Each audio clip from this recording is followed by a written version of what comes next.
প্রভাত বলছিল, প্রভাত হচ্ছে আমাদের ক্যামেরা পার্সন এবং আমাদের খুবই ক্লোজ একজন ব্যক্তি। তো প্রভাত বলছিল রিসেন্টলি নাকি লালচাঁদ হচ্ছে আমাদের ওয়ান অফ আওয়ার ওয়েটার্স। তো লালচাঁদ নাকি বলছিল আমার কথা যে স্যার আসলে ব্যবসায়ী মানুষ না, স্যার খুব সফট হার্টেড। কেন? কারণ স্যার ওই সার মানে গরুর জন্য অনেক কাটাকাটি করছে, সো এটা হবে না, কিভাবে হবে, মানে অর্থাৎ বিজনেস কিভাবে হবে। তা আমার রেসপন্স হচ্ছে এই ক্ষেত্রে যে একদিকে লালচাঁদ রাইট, প্রভাত তো মেবি রাইট। কারণ প্রভাত বলছে যেটা যে আমাদের যেই ফার্ম টু যেটার ফুটেজ আপনারা প্রায় দেখেন, কন্টেন্ট প্রায় দেখেন, ওখানে তো আমাদের 21 কাঠার জায়গা, এবং আমাদের ঠিক পাশে আরেকটা ফার্ম আছে, আরও পুরনো ফার্ম, আমাদের না, মানে আমাদের নেইবার। তারা ওখানে বেসিক্যালি সমান স্পেসের মধ্যে, সমান এরিয়ার মধ্যে তারা শত শত গরু উঠায়, 200 থেকে 250 গরু ইজিলি তারা উঠায়। হ্যাঁ, তো আমাদের যেখানে আমাদের হাতে গোনা কয়েকটা গরু, আমাদের টার্গেট হচ্ছে 25 থেকে 30টা গাই গরু ম্যাক্সিমাম এই ফার্মে উঠাবো। আর ভবিষ্যতে ইনশাল্লাহ আমরা এখনো খুঁজে আছি, ইনশাল্লাহ আপনাদের দোয়ায়, আপনাদের সাপোর্টে, আল্লাহর ইচ্ছায় এই বছর আমরা টার্গেট রেখেছি যে ঢাকার বাইরে একটা ফার্ম আমাদের করতে হবে। তখন আমরা আরো বড় আকারে আরো বেশি গরু নিব। তো এখন প্রভাতের পয়েন্ট, লালচানের পয়েন্ট, যে বিজনেস পয়েন্ট অফ ভিউ থেকে যদি আমরা বলি যে এইভাবে সফট হার্টেড হয়ে, আমার প্রবাবলি হার্ট মোটামুটি সফট, কত বেশি সফট আমি জানি না, তবে অনেক ব্যবসায়ীর তুলনায় আমার হার্ট সফট, এটা আমি সেন্স করি। প্রায় ব্যবসায়ীদের সাথে তো বিভিন্ন ব্যবসায়ীদের সাথে কথা হয়। আর বাংলাদেশের কনটেক্সটে যদি বলি, ব্যবসায়ীরা 99% ক্ষেত্রে তারা টাকা ছাড়া কিছু বুঝে না। মানে ব্যবসায়ীর হিসাব হচ্ছে টাকা আসছে কিনা, কতটা যাচ্ছে, কতটা আসছে, এটা একটা হিসাব। ঠিক আছে, আমি এটা মানছি, এটা একটা হিসাব, বাট এটা পুরো হিসাব না। আমি তো একজন পড়াশোনার মানুষ, মানে এটা ফ্যাক্ট। আমি শুধু ব্যবসায়ী না, আমি একজন পিএইচডি হোল্ডার, আমি একজন আর্টিস্ট এটসেট্রা, আমি একজন নেচার লাভার। আমি যেটা সব সময় বলি, এবং এটা আমার শুধু আমার কথা না, এটা আমার টিচারদের কাছ থেকে শেখার কথা, এবং এইটা আমি প্র্যাকটিক্যালি এটা আমি দেখেছি, এটা আমি ফিল করি যে নিজের সোলের এগেনস্টে কাজ করা উচিত না। নিজের সোলের এগেনস্টে যদি আমরা কাজ করি, মেবি সাময়িকভাবে আর্থিকভাবে আমরা হয়তো বা লাভবান হতেও পারি, মেবি হব, কোয়াইট পসিবলি আমরা হব, কিন্তু অ্যাট হোয়াট কস্ট? মানে এই যে সাময়িকভাবে আমরা লাভবান হচ্ছি আর্থিকভাবে, এটাও তো একটা প্রাইস আছে। এই প্রাইসটা হয়তো বা আর্থিক না হতে পারে, কিন্তু এটা আত্মিক একটা প্রাইস হতে পারে, তাই না? আল্লাহ কোরআন শরীফে কি বলেন, যে ইংলিশে যদি ট্রান্সলেট করে বলি, what does it benefit a man if he were to gain the whole world and if he were to lose his soul? অর্থাৎ ওই ব্যক্তি, ওই পুরুষ বলেন, ওই মহিলা বলেন, তার কি লাভটা হবে বা কি লাভটা হলো যদি সে পুরো জগৎটাকে সে জয় করলো, কিন্তু ওই জগৎটাকে জয় করতে গিয়ে সে তার আত্মাকে হারালো? এটা কিন্তু খুবই একটা গুরুত্বপূর্ণ একটা কোয়েশ্চেন। এই কোয়েশ্চেনের উত্তরটা কি হবে? এটা তো একটা রেটরিক্যাল কোয়েশ্চেন। কোয়েশ্চেনের মধ্যেই আনসারটা আছে অলরেডি, যে তার কি বেনিফিট। আসলে কোনো বেনিফিট নাই। আমি যদি আর্থিকভাবে লাভবান হতে গিয়ে আমার সোলকে হারাই ফেলি, এই অর্থের কোনো মূল্য নাই, এই অর্থটা আসলে অর্থহীন। সো এখন যার যার সোলের বিষয় তো তার কাছে, এবং আমার কাছে যেটা রাইট, এটা অনেকের কাছে রাইট নাও হতে পারে, এটাই তো স্বাভাবিক। অন্যের কাছে যেটা ভালো আমার কাছে খারাপ হতে পারে, আমার কাছে যেটা ভালো অন্যের কাছে খারাপ, মানে যার যার ব্যক্তিগত চিন্তাধারা তো এটা তার ওই ব্যক্তির কাছেই। তো আমার যেটা কথা হচ্ছে যে আমার একটা এথিক আছে, আমি একজন নেচার লাভার, আমি একজন নেচার প্রেমিক, আমি একজন মানুষ প্রেমিক, আমি সোসাইটি প্রেমিক।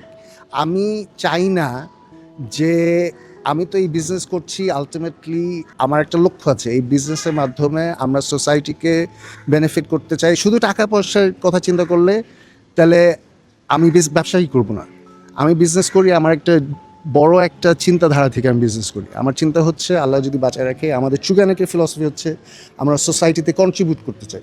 আর সোসাইটিতে কন্ট্রিবিউট করতে গেলে অনেক কিছু মাথায় রাখতে হবে। আমরা যেইভাবে, এটা প্রভাত বলতে পারবা এটা কি সত্য কি মিথ্যা, আমরা যেইভাবে আমাদের কোম্পানির মানুষের জন্য যে চিন্তা করি, তোমার জানা মতে বাংলাদেশে এটা খুব কমন, আনকমন।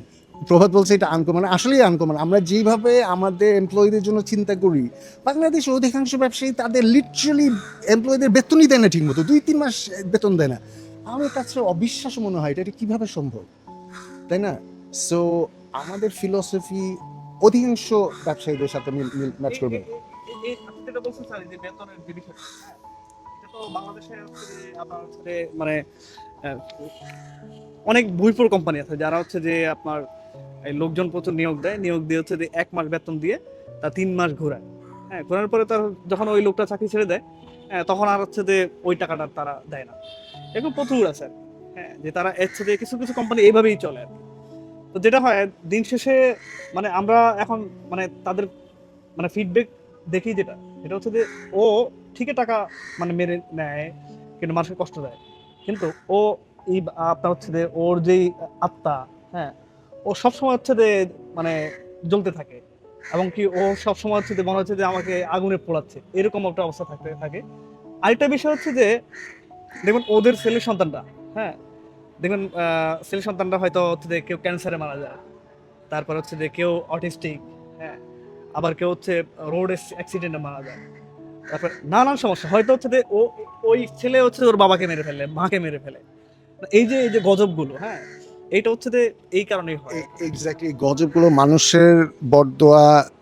নেচারের তো একটা নীতি আছে, নেচার আমরা যদি এক্স্যাক্টলি এগেন কোরআন শরীফের যে আয়াত, এবং এটা সকল ধর্মের সেম মেসেজটা, যে আমি অর্থ বানাতে গিয়ে যদি আমার সোলকে হারাই ফেললাম, এটার তো আসলে কোনো মূল্য নাই। তো সেই পয়েন্ট অফ ভিউ থেকে আমাদের একটা এথিক আছে, স্পেশাল এথিক হচ্ছে আমরা নেচার প্রেমিক। আমাদের প্রথম কথা হচ্ছে আমরা নেচারকে ভালোবাসি, আমরা চাচ্ছি কতটা পারবো কতটা পারছি এটা একমাত্র আল্লাহ জানেন, এবং এটা আলটিমেটলি যার শেষ ভালো তার সবই ভালো। তো এখনো তো শেষ হয় নাই, আরও দিন আছে আল্লাহ দিলে। তো ওইটা আলটিমেটলি আল্লাহই জাজ করবে। তো আমার কথাটা হচ্ছে আমাদের কনসেপ্টটা তো একটা, আমাদের যাত্রাটা একটা লম্বা যাত্রা। এটা এক দুই দিনের জন্য আমরা কিন্তু ব্যবসায় নামি নাই, আমরা নেমেছি আল্লাহ যদি বাঁচায় রাখে। আমাদের কোম্পানির বয়স হচ্ছে 30 বছর প্লাস। আমাদের টার হামলেট গ্রুপ অফ কোম্পানিজের কথা যদি বলি, আমাদের লক্ষ্য হচ্ছে এটাকে আরও 50 বছর ধরে রাখতে হবে, যেইভাবে হোক না কেন, ট্রু গানিক এটসেট্রা এটসেট্রা। সো ওই কনসেপ্ট থেকে ফিলসফি ঠিক থাকতে হবে। একটা বিজনেস যদি 80 বছর টিকে থাকে ওয়ার্ল্ডে, সে কিন্তু অ্যাক্সিডেন্টালি টিকে নেয়। এটা অ্যাক্সিডেন্টালি মেবি 20 বছরও টিকে থাকতে পারে। 30 বছর, 40 বছর, 50 বছর, এটা কিন্তু অ্যাক্সিডেন্ট, তার মানে অ্যাক্সিডেন্ট, তার মানে তাদের কোনো একটা রাইট ফিলসফি আছে। এবং এটা ফিলসফিটা শুধু টাকা বানানোর ফিলসফি হলে that's wrong philosophy. I promise you, আমি কিছু বইয়ের রেফারেন্স দিব। বিল্ট টু লাস্ট হচ্ছে ওয়ান অফ দোজ বুকস, আমার বাসায় আছে। এটা আমি ইনফ্যাক্ট গত বছরই পড়েছিলাম। এটা একটা লেজেন্ডারি একটা বই। এই বইয়ের বয়সই বোধহয় 20 বছর হয়ে গেছে। এটা একটা লেজেন্ডারি বই। এই বইয়ের রেফারেন্স নেটফ্লিক্সের ফাউন্ডার মেনশন করেন, এবং উনি বলেছিলেন, উনি বলেন যে প্রথম 80 পাতা ওনার আমি যে আগে শুনেছিলাম নেটফ্লিক্সের মূল ফাউন্ডার হচ্ছে, ওনার নাম মনে পড়ছে না রাইট নাও। উনি ওই বিল্ট টু লাস্ট বইটা, I think it's built to last, ওইটার কাছাকাছি আরেকটা বই, যাই হোক, উনি প্রথম 80 পাতা মুখস্থ করছে এবং প্রতি বছর পড়তো। তো ওই বিল্ট টু লাস্ট বইয়ের কথা যদি বলি, ওখানে মূল মেসেজটা হচ্ছে ওনারা স্টাডি, এবং যে ওই বইটা লিখেছেন দুইজন প্রফেসর মানুষ, তারা খুব বড় বড় ইউনিভার্সিটির প্রফেসর আমেরিকাতে। ওনারা স্টাডি করেছেন কোন কোন কোম্পানি, যেসব কোম্পানি 50 বছরের ঊর্ধ্বে, 50 বছর ঊর্ধ্বে 100 বছর পর্যন্ত কোম্পানি, যে 100 বছর ধরে ঠিক আছে। ওনাদের কথা হচ্ছে এইটাই, যে 50 বছর, 60 বছর, 70 বছর একটা কোম্পানি অ্যাক্সিডেন্টলি টিকে নেই, তার নিশ্চয়ই কোনো একটা ইন্টারনাল কিছু লজিক আছে। তো ওনারা স্টাডি করে দেখেছে কমনলি, এগুলো আমেরিকান কোম্পানি মূলত ওনারা স্টাডি করেছে, সব কোম্পানির ক্ষেত্রে একটা কোর একটা ফিলসফি আছে, খুব ক্লিয়ার ফিলসফি। এবং ওই ক্লিয়ার ফিলসফিটা কিন্তু টাকা বানানোর ফিলসফি না। ক্লিয়ার ফিলসফিটা হচ্ছে তারা ভালো কিছু করতে চায়, তারা ডিফারেন্ট কিছু আনতে চায়, তারা ইউনিক একটা জিনিস দিতে চায়। এই ফিলসফির মাধ্যমে সবাইকে ইন্সপায়ার করে, এবং লিডারশিপও ইন্সপায়ার্ড, টিম মেম্বাররাও ইন্সপায়ার্ড। টাকা বানানো জিনিসটা এটা খুবই সাময়িক একটা ইন্সপিরেশন। আই প্রমিস ইউ, সারা ওয়ার্ল্ড হিস্ট্রিতে শুধু টাকা বানানোর জন্য মানুষ কিন্তু খুব বেশি ইন্সপিরেশন পায় না। This is human nature. টাকাটা তো একটা, এটা তো একটা মাধ্যম। মাধ্যমকে আমরা বানিয়ে ফেলেছি গন্তব্যস্থান। মাধ্যম তো কখনো গন্তব্যস্থান হতে পারে না, তাই না? আমরা যেতে চাচ্ছি লেটস সে গুলশান থেকে আমরা যেতে চাচ্ছি বাড়িধারায়। এখন আমরা যেভাবে যাই, গাড়ির মাধ্যমে যাই, বোটের মাধ্যমে যাই, আর রিক্সার মাধ্যমে যাই। আর আমি যদি গাড়িকে বানায় ফেলি এইটাই আমার শেষ জায়গা, এটা তো বোকামি, তাই না? যাই হোক, সো আমাদের ফিলসফি ঠিক রাখতে হবে এবং এইটা আপনাদের সবার জন্য এটা প্রযোজ্য। আই রিয়েলি বিলিভ দিস, যে আপনারা যেই কাজই করেন না কেন, চাকরি করেন, বিজনেস করেন, লেখালেখি করেন, টিচিং করেন, what ever the case may be, আপনার আর্টিস্ট হন, মিউজিশিয়ান হন, কিছু না কিছু তো করেন। আই হোপ কিছু না কিছু করতে হবে। প্রথম কথা হচ্ছে কিছু না কিছু করতে হবে, নিজেকে ব্যস্ত রাখতে হবে, কাজ করতে হবে, সোসাইটিতে কন্ট্রিবিউট করতে হবে। এইটা হচ্ছে নাম্বার ওয়ান পয়েন্ট। বেকার থাকা যাবে না। যাই করেন না কেন, লেখালেখি করেন, গান বাজনা করেন, ফিল্ম বানান, টিচিং করেন, বিজনেস করেন, বিজনেসের তো শেষ নাই।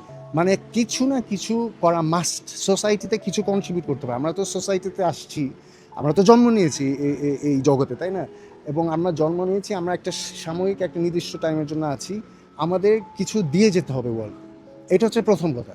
কি দিয়ে যাবেন এটা আপনি জানেন বেটার দেন এনিওয়ান এলস।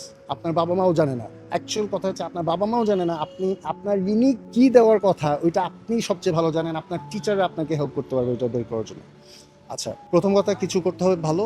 সেকেন্ড কথা হচ্ছে যে শুধু টাকার পেছনে ছুটবেন না। শুধু টাকার পেছনে ছোটা মানে হচ্ছে আলটিমেটলি সোলকে হারানো। এথিক ক্লিয়ার থাকতে হবে। ওয়ার্ল্ডটাকে আমরা যেভাবে পেয়েছি এর থেকে ভালো অবস্থায় রেখে যেতে হবে। এইটা থাকতে হবে আমাদের মোটিভেশন।